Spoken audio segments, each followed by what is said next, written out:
Hey everyone, I'm back with more two variable equations. So we have the x and y here in the problem. And when we're solving these, we do want to make sure we have at least one of the variables defined for us.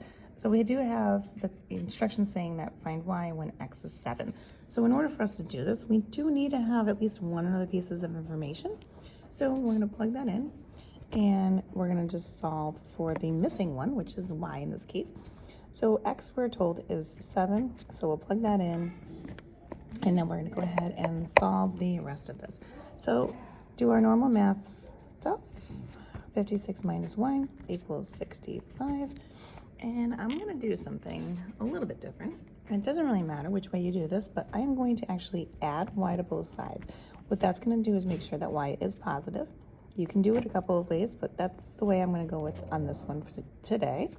And we have y plus 65.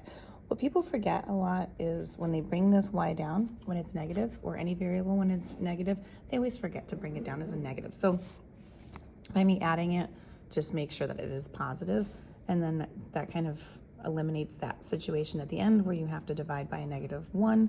So we're just going to do it that way. Then, because we did that, we're going to subtract the 65 here, and then we're going to do that situation, which is 56 minus the 65, and then that gives us the -9 we're looking for that equals our y. And when we plug both the -9 in as y and that 7 in as x, we do end up getting an answer of 65. Now again, when I want to just show you this real quickly, when you're plugging in and double checking, this is minus y. So when you put minus and then you substitute in a negative number, this is where people get messed up a lot. That would not, a lot of people just forget that this is minus a -9. They just put -9 and they're like, wait a minute, this doesn't work. This is how you need to plug it in when you do this. This actually is +9, and this actually does give you 65.